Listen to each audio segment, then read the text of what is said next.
मैं जहाँ चर्चा कर रहा था तो चूंकि मैं जैसे बात करता रहता हूँ वो महिलाएं वहाँ रुकी तो मुझे लगा कुछ बोलना चाहती हैं। माफ़ कीजिएगा, प्रेफरेंस हमेशा महिलाओं की तरफ, तो आपकी बात रुक गई थी। बताइए। बिल्कुल। ये सारे जो है सो जो स्वामी प्रसाद मौर्य स्वामी पे प्रसाद मौर्य जो ब्राह्मणों को गाली देते हैं, जब बीजेपी में रहते हैं तो बीजेपी में वो शिव शिव का पूजा करते हैं, दुर्गा का पूजा करते हैं। पहले एक बात बताइए, ये ब्राह्मण बस्ती है नहीं, क्या है यार? यहाँ सब नहीं। ब्राह्मण जी लोग हैं। हाँ, सारे ब्राह्मण ही मैक्सिमम लोग आते हैं यहाँ पे। ब्राह्मण को गाली देगा तो कहीं से तो आवाज उठेगी भाई। आप जबरदस्ती धर्म के जब बीजेपी में स्वामी प्रसाद मौर्य आ जाएं तो बहुत बड़े भाई हो जाते नहीं, हैं। नहीं, केशव मौर्य नहीं, ट्वीट वो करते तो हैं बड़े राम भाई, को भी तब गाली तो देते बहुत हैं। नहीं, तब तो बहुत बढ़िया हो जाते हैं। और जब छोड़ के चले जाते हैं कि भाई अब ये हिंदुत्व के नाम पर ब्राह्मणों का वर्चस्व इस पार्टी में, वो ये कहने लगते तो आपको दिक्कत होने लगती है। नहीं, जब नहीं, आ गए नहीं, आपकी पार्टी में तो ठीक। अभी यही ओम प्रकाश राजभर क्या क्या बोल रहे थे बीजेपी में, अब इधर आ गए एनडीए में तो ठीक। नहीं, ऐसा कुछ नहीं है, लेकिन अपनी वाणी पे हमेशा आदमी को जो है कंट्रोल रखना चाहिए। और आप क्या बोल रहे नेता हैं, वाणी पे कंट्रोल रखता है और अपनी बात याद रखता नहीं है। तो तभी तो पब्लिक में उनका क्रेज खत्म हो रहा है। लोग गाली दे रहे हैं, हर शहर गली गली में उनके नाम का गाली लोग बक रहे हैं। आखिर उनकी आदतों के वजह से ऐसा हो रहा ऐसा है ना? नहीं है, कुछ लोग उनके समर्थक भी बहुत है। नहीं, समर्थक कोई नहीं है। अरे नेता ऐसे थोड़ी नहीं होता अपने। हाँ, तो मैं नमस्कार जी, नमस्ते। सर आपको देखा अच्छा लगा। हाँ? आपको न्यूज़ 24 पे देखता हूँ मैं सर। अरे मैं तो उसी पे आता ही हूँ, उसी पे आता हूँ, उसी पे आता रहूँगा। तो आपको बहुत शुक्रिया, आप देखते हैं।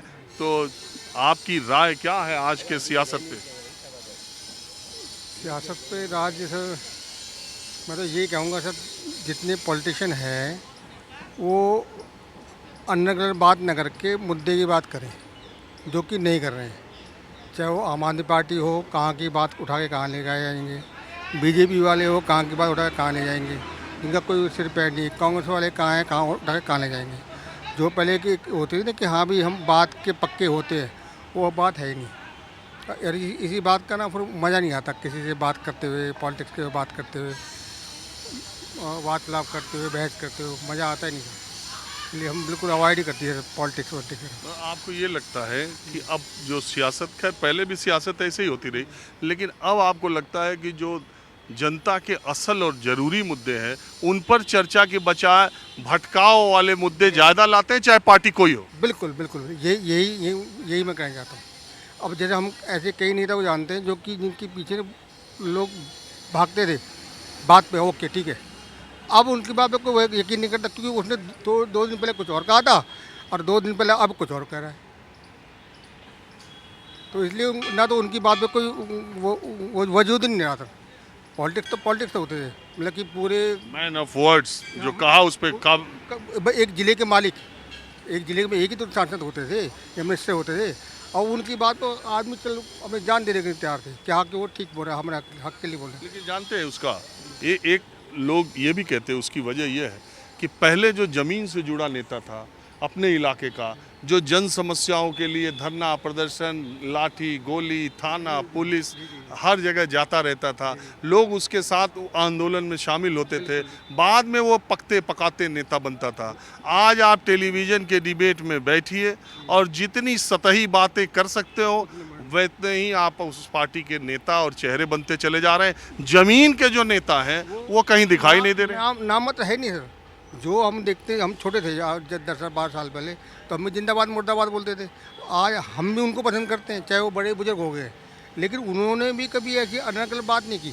अब जैसे ही उनके बच्चे आ गए या नाती पोते आ गए, रिश्तेदार आ गए, अब उन्होंने कभी देखा ही नहीं politics, grass root level zero उनका। एसी चम्मच लेके पैदा हुआ, वो ले गया, वो कुछ बोल दो। अब पैसे के बल पे, ये बल पे, वो बल पे कर अब ठीक है, भीड़ तो इकट्ठी हो जाती है, लेकिन दिल से जुड़े लोग बहुत कम, नाम मात्र रहता है ही नहीं। लेकिन बहुत लोग जो कहते हैं कि भारतीय जनमानस के हिसाब से मोदी जी और बीजेपी पॉलिटिक्स कर रही है और ये बड़ा मुद्दा उठाती है जुड़ा हुआ, आप मानते हैं ऐसा वो करते हैं कि वो धर्म पर ही है? नहीं, ऐसा मुझे लगता नहीं है, क्योंकि जहाँ तक मैं बोलता हूँ, मोदी जी जो योगासन करेगा सर, कोई भी आदमी हो, वो मतलब कि बहुत कड़वा कठोर और हृदय मतलब कि वो गंदा आदमी हो नहीं सकता, ऐसा मेरा मानना है। तो जो योग मेडिटेशन में जुड़ गया, इवन मुस्लिम है अगर वो भी पूजा पाठ में जुड़ गए या अपने जो अपने नमाज पढ़ते हैं, वो गलत हो ही नहीं सकता। कि कोई भी इंसान हो, गलत वो होगा जो इन बातों को यकीन नहीं करेगा, मांस मच्छी खाएगा, दारू पिएगा, उठ पटांग काम करे, तो वो इसी हरकत में आने के ज़्यादा चांसेस होते हैं। हालांकि उनमें भी अच्छे आदमी है, लेकिन ज़्यादा चांस है कि वो नहीं, खराब। आप कह रहे थे बीजेपी की पॉलिटिक्स के बारे में, तो आपको क्या लगता है उनकी पॉलिटिक्स भरमाने वाली है या वो कुछ मुद्दे की कर रहे हैं या वो सब एक ही जैसे? मोदी जी ऊपर अच्छे लेवल का अच्छा काम कर रहे हैं, उनके नीचे आ जाइए सर, वो बिल्कुल थर्ड क्लास आदमी है। हमने ऐसे कई नेता को देखा है कि भैया मोदी की वजह से आपको वोट दे रहे हैं, काश एक वोट कम हो, एक मतलब सीट कम रहेगी तो मोदी दोबारा नहीं आएंगे, इसलिए उनको देख करके आपको वोट दे रहे हैं। ऐसे मैं कई नेता को जानता हूँ, क्योंकि उनको अपना अनर्गल बात करके, लेकिन मोदी जी आए, उन्हें पता है कि लोगों को हाँ भी मोदी ठीक काम कर रहे हैं।